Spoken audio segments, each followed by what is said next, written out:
करता हूं कि नौजवानों, आपके हाथ में इस कौम की तकदीर है। जैसे यहूदी की नई नस्ल ने अपने कौम को उरूज पर पहुंचाया, आप भी चाहें तो अपनी कौम को उरूज पर पहुंचा सकते हैं। वो कैसे जी? सबसे पहले नंबर पर आपको क्या काम करना है? आपको अगर बॉडी फिल्टर बनना है तो मना नहीं है, बॉडी फिल्टर बनिए। आपको फेसबुक चलाना है तो चलाइए, आपको व्हाट्सएप चलाना है तो वो भी चलाओ, आपको अपाची गाड़ी चलानी है तो वो भी चलाइए, आपको क्रिकेट खेलना है तो वो भी खेलिए, आपको वॉलीबॉल खेलना है तो वो भी खेलिए, आपको हॉकी बल्ला जो भी खेलना है खेलिए, मना नहीं। कोई भी काम के लिए मैं मना नहीं करूंगा, आपको फुल्ली इजाजत है, परमिशन है। लेकिन करना क्या है, कैसे करना है, मैं वो आपको थोड़ा मेथड बताता हूं, आपको तरीका बताता हूं।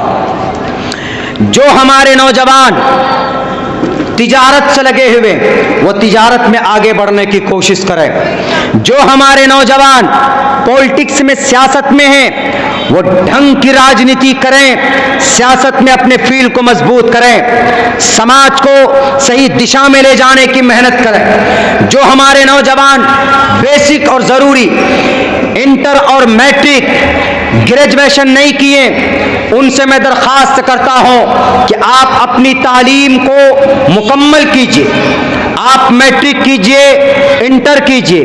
अगर आप तालीमी मैदान में आगे जाएंगे तब ना आपको पता चलेगा कि अगर आपका कोई मर्डर कर दे या आपके रिश्तेदार का तो कौन सा धारा लगता है। मर्डर करने पर 302 लगता है। मर्डर करने के बाद अगर कोई आपके सबूत को मिटाए तो कौन सा धारा लगता है? 201 लगता है। अगर समाज की बेटी के साथ कोई बदतमीजी करे, उनके साथ बलात्कार करे तो कौन सा धारा लगता है? 376 लगता है। और अगर सामूहिक बलात्कार हो, इज्तिमाई असमत-दरी हो, यानी 4-5 आदमी मिलाकर बलात्कार करे किसी समाज की बेटी का, तो कौन सा धारा लगता है? 376 डी लगता है। आपके बच्चे का कोई अपहरण कर ले तो कौन सा धारा लगता है? 367 लगता है। अगर कहीं पर कोई दंगे फसादात हो, लॉ एंड ऑर्डर को मेंटेन करने के लिए कौन सा धारा लगता है? 144 लगता है। ये चीज हमें और आपको मालूम नहीं।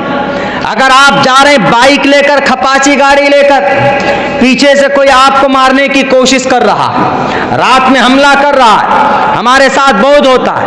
अभी परसों प्रोग्राम था, हमारे इलाके में पंचायत चुनाव चल रहा है, प्रोग्राम था और हम किसी और को सपोर्ट कर रहे हैं, तो मौजूदा जो विधायक लोग हैं, मुखिया लोग हैं, वो कह रहे हैं कि मौलाना मुझे सपोर्ट करो, मुझे सपोर्ट करिए आप।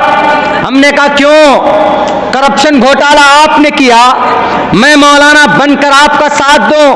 तावनु अलल बिर्रि तावनु अलल इस्मि वल उद्वान, ये करूं मैं? नहीं, मैं करूंगा तावनु अलल बिर्रि वत तक़वा, अच्छाई पर मैं ताउन करूंगा। वला तावनु अलल इस्मि वल उद्वान, तुम्हारे बुरे काम में मैं शरीक नहीं हो सकता। उन्होंने कहा देखते हैं मौलाना अब्दुल्ला में कितनी ताकत है। मैंने कहा कि मेरे माँ ने, मेरे बाप ने हलाल रिस्क देकर मेरे रगों में जो खून भरा है, उसके अंदर बहादुरी है, उसके अंदर निडर है, उसके अंदर ईमानदारी है। अब्दुल्ला सालिम को जब टिकट नहीं मिला था, मेरे पास बड़े बड़े नेता का ऑफर कि मौलाना 7 लाख रुपए ले लीजिए, MLC बना देंगे आपको, आप अपने पार्टी से रिजाइन देकर मुझे सपोर्ट कीजिए। मैंने कहा कि मैं मौलाना पहले हूं, मैं अपने ईमान का सौदा नहीं कर सकता। मैं जानता हूं तुम गलत हो, मैं अपने ऐसी खुश जिंदगी की ऐश के लिए मैं अपने ईमान का सौदा नहीं कर सकता। जब मैंने तब नहीं किया तो आज तो बिल्कुल भी नहीं कर सकता। ब्लैंक चेक दिए जाते हैं, मौलाना भर लीजिए, करोड़ों रुपए भर लीजिए, हमको सपोर्ट कर दीजिए। मैंने कहा कयामत आ सकती, जैसे नबी ने कहा था अपने कुफ्फार मक्का के सामने में कि मेरे हाथ में चांद सूरज को लाकर रख दो, मैं फिर भी उस नबूवत के काम से बाज नहीं आ सकता। तो मैं आज वही सवाल तुम लोगों को उसी सवाल के जवाब में कहता हूं कि मेरे हाथ में करोड़ों रुपए का चेक क्या, तुम 5-10 करोड़ रुपए लाकर अब्दुल्ला सालिम के हाथ में रख दो, मैं हक बात कहने से रुकूंगा नहीं। मेरे भाइयों, 3 रोज पहले एक नुक्कड़ प्रोग्राम मैं प्रचार करने जाता हूं अपने पंचायतों में, अपने विधानसभा में, तो नुक्कड़ प्रोग्राम ज्यादा करता हूं मैं, छोटे छोटे प्रोग्राम। तो मेरे नुक्कड़ प्रोग्राम थे तो वो कुछ लोगों को शराब पिलाकर डीजे, बड़े डीजे, बड़ा डीजे वो साउंड वगैरह लगा दे, एकदम डांस ढुकुम ढुकुम चल रहा है एकदम पूरे, कहां पर जहां पर हमारा प्रोग्राम हो रहा वहीं पे करीब में गाड़ी लगा दी। हमने कहा कि चलो हम सक्सेस हैं, कम से कम वो हमको तो समझ रहा है ना इस लायक कि मौलाना जिसको सपोर्ट कर रहे हैं वो जीतने जा रहा, उसका फील खराब करो। लेकिन राजनीति में उल्टा हो जाता है। राजनीति में किसी का पैर तोड़ दिया तो सोचता है कि पैर तोड़ दिए तो अब प्रचार नहीं कर पाएगा, लेकिन ये नहीं सोचता कि पैर तोड़ने से सहानुभूति का कितना वोट मिलता है। वो सोचा कि हम डीजे लगा देंगे तो डुक डुक डुक डुक करेंगे, मौलाना की बात कोई सुन नहीं पाएगा। लेकिन जो आवाम थे, जो मजमा था, उन्होंने देखा कि अरे मौलाना आए हुए हैं, कुछ कुरान और हदीस की बात हम सुनना चाहते हैं, कुछ दीन और दुनिया की भी बात सुनेंगे। लेकिन ये हराम खोर नालायक कौन है जी? कहा कि ये फलना मुखिया है, फलना सरपंच का। अच्छा, वो इतना बदतमीज है, हम तो सोचते थे उन्हीं को वोट डालेंगे, लेकिन आज से हराम खोर को नहीं वोट देंगे। क्यों? क्योंकि वो जब आज दादागिरी कर रहा है, आज शराब पिलाकर डांस करवा रहा है, जबकि आज उसके पास पावर नहीं है, तो जीतने के बाद तो कचूमर बना देगा वो। हमने कहा भैया हमारा मिशन कामयाब हो गया। वो डुक डुक डुक डुक कर रहे। उसके बाद हमने कहा कि और आओ बेटो, हमारे पास टूटा फटा माइक था, हम लेकर टेबल पर खड़े हो गए। हमने कहा कि कम से कम 1-2 आदमी पत्थर तो भी मारेगा, उसका शराबी पत्थर मारेगा, मेरे सर में लगेगा, खून बहेगा, तो हमारा कैंडिडेट उसी वक्त जीत जाएगा। लेकिन उन्होंने ये गलती नहीं की। मैंने वहां पर भी ये बात कही सामने में, मैंने कहा कि मेरे भाइयों, अल्लाह के नबी जब बात करते थे, कुरान पढ़ते थे, तो उतबा, शैबा, वलीद, हंजला, मुगीरा चीखते थे कि नबी की बात कहीं सुन न ले, हम नबी की सुन्नत जिंदा कर रहे हैं और ये लोग अबू जहल की सुन्नत जिंदा कर रहे हैं। अब अबू जहल के चेलों को वोट दोगे या नबी की सुन्नत को जिंदा करने वालों को वोट दोगे? अब बताइए, तो लोग तो वही समझ गए कि भाई नहीं, मौलाना सही बोल रहे हैं, देखिए बेचारे कितने शरीफ हैं, अपनी बात आराम से कहकर जा रहे हैं, और वो कितना नालायक है, हरामखोर है, बदतमीज है। खुद औरतें गाली देने लगी। अच्छा, जिस दिन आएगा मौलाना तो खर्रा लेकर उसका स्वागत करेंगे, झाड़ू पिटना बेलना से उसको मारेंगे। मेरे भाइयों, मेरे साथियों, औरतें मैदान में आ गई। औरतों की गाली हमारे यहाँ अजीब अजीब तरह की गाली होती, हम वो गाली नहीं बोल सकते यहाँ पर, मतलब फला इतने खतरनाक गाली बोलती, आने दो साले को, आने दो, पकड़ कर आज पकड़ते हैं उसको, पकड़ के दबाते हैं। एक तो मौलाना मिलते नहीं, आज मौलाना आए, वोट के ताल्लुक से तो इनकी तकरीर नहीं सुनने दी, तुमको देखते हैं 8 तारीख को, तुमको एक वोट जो मिल जाए, उनके हिमायती, उनके मुखालिफ बनकर। मेरी माँ और मेरी बहनों, आपका बहुत बड़ा किरदार है आपके बंगाल में बातिल ताकतों को यहां से भगाने का, बहुत बड़ा किरदार। बल्कि मैं ये कहूंगा कि आज जो किसान जीते उसमें मेरी माँ और बहनों का हाथ है। कैसे हाथ है? किसान के अंदर जो आया प्रोटेस्ट का मादा, कहां से आया? शाहीन बाग के प्रोटेस्ट से सीखा। और शाहीन बाग में किसने प्रोटेस्ट किया? हमारी माँ और बहनों ने किया। कितने दिन तक किया? 103 दिन तक 124 शहरों में शाहीन बाग का प्रोटेस्ट हुआ। आपके खुद कलकत्ता शहर में, हावड़ा शहर में और आपके खड़गपुर में शाहीन बाग लगा हुआ था। ये कलकत्ता में तो मैं खुद आया था, पार्क सर्कस में बहुत बड़ा मजमा हमारी माँ और बहनों का। मेरी माँ और बहनों, 103 दिन तक आपने शाहीन बाग का प्रोटेस्ट किया। जब किसान बिल आया किसान के खिलाफ में, तो राकेश सिंह टिकैत ने कहा कि जब हमारी माएँ बहनें जब NRC और CAA के कानून को चैलेंज कर सकती हैं, तो हमारी माँ और बहन जब आ सकती है मैदान में, तो मैं राकेश टिकैत, मैं बलवीर सिंह, मैं जसवंत सिंह, हम एक मर्द बनकर हम इन मोदी जी का, योगी जी का, अमित शाह का, इनकी तानाशाही का, इनके कर्रो फर को हम जमीन से क्यों नहीं उखाड़ सकते? हमारी माँ और बहनों के प्रोटेस्ट को देखकर उनके खून में गर्मी पैदा हुई और वो बैठ गए सिंधु बॉर्डर पर। और उन्होंने देखा कि 103 महीना जब औरतें मैदान में बैठ सकती है, तो हम मर्द होकर पूरे साल क्यों नहीं बैठ सकते? और वो ऐसे बैठे कि 700 किसान भाई शहीद हो गए। लेकिन आज के तानाशाह को बता दिया कि तुम कुर्सी पर बैठो, चाहे तुम्हारे पास IB हो, तुम्हारे पास इंटेलिजेंस हो, तुम्हारे पास IB, तुम्हारे पास ATS हो, तुम्हारे पास CBI है, सब कुछ तुम्हारे पास है, लेकिन जनता की ताकत हमारे पास, किसानों के पास है। हक की आवाज हक होती, उनके पास फ्रीडम फंडामेंटल राइट था, उनके पास बुनियादी हुकूक थे जो आर्टिकल नंबर 19 के अंदर बताए गए हैं। Freedom of expression, freedom of speech and freedom to assemble peacefully without arm.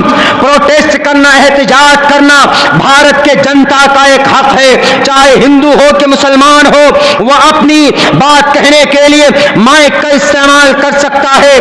अगर कोई बंगाल का आदमी अगर झारखंड जाए, वहां पर मेहनत मजदूरी करे, जा सकता है, उसका फंडामेंटल राइट है, उसको मार नहीं सकता कोई। लेकिन कुछ दिनों पहले रांची के अंदर एक कश्मीर की जवान को मार मार कर हत्या की गई कि तुम कश्मीर के हो, तुमको मारा जाता है। कश्मीर का झगड़ा जो भी हो हम गवर्नमेंट के हवाले करते हैं, लेकिन भारत के अंदर to move freely to any territory of India, Bharat के किसी भी पार्ट में मुल्क का कोई भी नागरिक जा सकता है।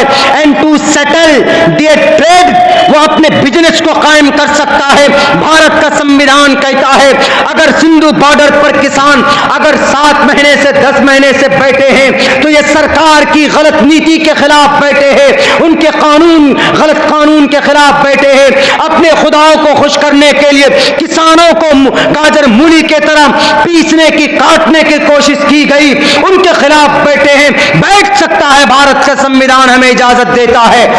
हमारे किसान भाइयों ने पूरी दुनिया को पैगाम दिया कि वक्ती तौर पर जालिम का जुल्म चल सकता है, जब जालिम का जुल्म बढ़ता है तो मिट जाता है। जीत किसकी होती है? जीत अच्छाई की और सच्चाई की जीत होती है। और किसान जीते, घुटनों के बल झुकना पड़ा।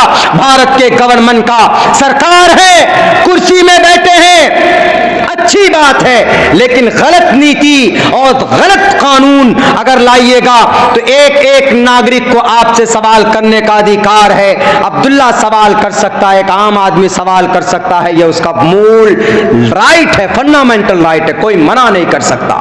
मेरे नौजवान साथियों, मेरी माँ और बहनों, नौजवान साथियों से मैं एक गुजारिश करूंगा, जवानों आपकी जवानी को सही इस्तेमाल कीजिए। मैंने वही बताया ना भी आपको, कितने सारे धाराएं हैं हम नहीं जानते। आपको कोई मार दे जबरदस्ती, अगर पुलिस वाला आपको पकड़ कर लेकर चला जाए जबरदस्ती, तो क्या करेंगे आप? जबरदस्ती पुलिस वाला अगर आपको नोटिस दे दे तो क्या कीजिएगा? तो फौरन आप वकील को लेकर जज के पास जाइए और कहिए कि सर मुझ पर ये क्लेम कर रहे हैं, मुझ पर ये आरोप लगा रहे हैं, हमको एंटीसिपेटरी बेल दीजिए जेल में जाने से पहले। वरना पुलिस तो चाहती, पुलिस पहले जेल में डालेगी आपको, ये थाने में, और 1-2 दिन के बाद फौरन आपको डाल देंगे जेल में। और जेल में डालने के बाद आप लॉ उसको जजेस को टाइम नहीं होता तो क्या कहते हैं, मेरे पास टाइम नहीं, अभी इनको हवालात में बंद कर दीजिए, जेल में बंद कर दिया जाता। मौलाना के साथ वही हुआ। मौलाना को जुडिशियल कस्टडी में रखा गया, उनके केस सुनने का टाइम नहीं, लेकिन मौलाना को पहले से अगर नोटिस होता तो मौलाना को वकील को लेकर जज के पास जाना चाहिए, एंटीसिपेटरी बेल करना चाहिए। हमारे एक दोस्त ने फ़ोन किया मेरठ से कि मौलाना हमारा मदरसा है, एटीएस वालों ने हमको नोटिस दिया। हमने कहा कि लॉयर को ले जाकर जज से एंटीसिपेटरी बेल करा लो, अगर कोई केस दर्ज हुआ है तो, अगर कोई नोटिस है तो दो टोक लफ्ज़ों में बात करो, डरो नहीं। और तुम अगर अपनी मदरसा चलाते हो तो आर्टिकल 30 सुनकर पढ़कर बताओ उनको, right of minorities to establish and administer educational institutions on their choice. Article 30 में लिखा है कि आप मदरसा, मस्जिद, मकतब बना सकते हैं। कहो उस एटीएस वालों को, उनके पसीने छूट जाएंगे। हम लोग असल में डर जाते। नौजवानों डरिए मत, डरने से मर जाएंगे आप। आपको भारत में संविधान में इजाजत है। माद और मुअव्विज 14 साल की उम्र थी, खात्मा किया था अबू जहल का। कितनी उम्र? 13-14 साल। इतनी उम्र में जवानों हजरत इमाम मालिक 17 साल की उम्र में मदीनतुल मुनव्वरा के जज बनाए गए। अब्दुर्रहमान इब्न औसर 21 साल की उम्र में यूरोप अंदलुस को फतह किया। इताब बिन उसैद 22 साल की उम्र में मक्कतुल मुकर्रमा के जज मुकर्रर किए गए। ज़ैद बिन साबित रजी अल्लाह तआला अन्हु 16 साल की उम्र में 17 दिन में सुरियानी और तिबरानी जुबान को पढ़कर 17 दिन में कुरान करीम का सबसे पहले ट्रांसलेटर बने। अब्दुल्लाह इब्न अब्बास 16 साल की उम्र में मुफस्सिर कुरान बन गए। सारे मुफस्सिरीन जहां पर कलम रुक जाए, अब्दुल्लाह इब्न अब्बास हैं वो। आज हमारे जवान हजरत अली उमर कितने साल, अली रजी अल्लाह तआला अन्हु कितने साल की उम्र में ईमान लाए? मात्र 12 साल से लेकर 14 साल की उम्र में। अल्लाह के नबी ने कहा कि अली जाओ अपने अब्बा से मशवरा कर लो, क्यों तुम कलिमा पढ़ रहे हो? तुम्हारे अब्बा नहीं तो हमको मारेंगे। मारेंगे का मतलब हमको कहीं डांटेंगे। तो हजरत अली ने कहा कि अल्लाह के नबी, जब मेरा अल्लाह ने मुझे पैदा किया था तो मेरे अब्बा से मशवरा किया था क्या? कहा कि नहीं। कहा जब अल्लाह से मशवरा नहीं किया, मेरे अब्बा से मशवरा अल्लाह ने नहीं किया, तो अल्लाह के आप पैगंबर, अल्लाह के आप रसूल, तो जब अल्लाह की बात मानने की बात आई तो मैं अपने अब्बा से क्यों मशवरा करूं? हजरत अली का क्या जवाब था? हजरत उस्मान कितने साल की उम्र में ईमान लाए? मात्र 20 साल की उम्र में। हजरत उमर कितने साल में ईमान लाए? 26 साल की उम्र। हजरत अबू बकर कितने साल में उम्र लाए? बुढ़ापे पे नहीं, 37 साल की उम्र में। मेरे भाइयों, मेरे साथियों, जवानों, आपकी एक तारीख है, आपकी एक इतिहास। मोहम्मद बिन फातेह 22 साल की उम्र में कुस्तुनतुनिया को फतह किया। मोहम्मद बिन कासिम अस्सक़फ़ी सिंध को फतह किया। उम्र कितनी? 17 साल। ज़ैद बिन उसामा बिन ज़ैद रजी अल्लाह तआला अन्हु कितनी साल की उम्र में सिपह सालारी?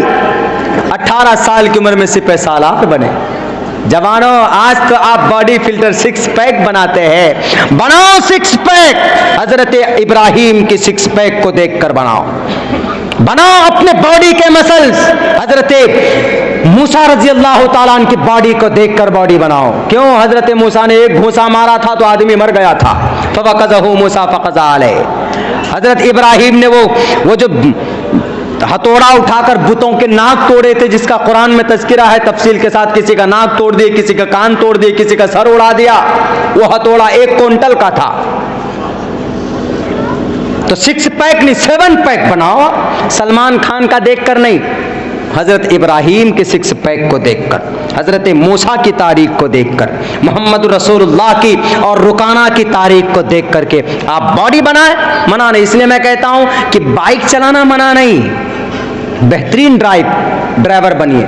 मैं खुद अल्हम्दुलिल्लाह एक अच्छा, मैं हूँ ड्राइवर, बढ़िया तो नहीं कह सकता, हूँ ड्राइवर। हम अपनी गाड़ी से चलाकर आपके यहाँ जाते हैं, हम जलसे में, हमको शौक है गाड़ी चलाने का। बेहतरीन ड्राइव कीजिए, लेकिन सेफ्टी कहीं जाएं तो हेलमेट लगाइए और नॉर्मल स्पीड पे जाइए। ये नहीं कि उड़ा रहे हैं, ऐसे जा रहे हैं इधर उधर जैसे कबूतर की तरह, अब पता चला कहीं और घुसक गए तो घुस ही जाते किसी ट्रक में। ऐसा नहीं होना चाहिए। कोई भी काम कीजिए इस्लाम के अंदर उसका रास्ता बताया गया, हर चीज़ को सामने रख करके काम कीजिए तो इंशाअल्लाह हर अमल आपका बाइस सवाब। हज़रत वाला तशरीफ़ ला चुके हैं, बहुत बहुत शुक्रिया, आपने हमारी बातें सुनी। जज़ाकल्लाह।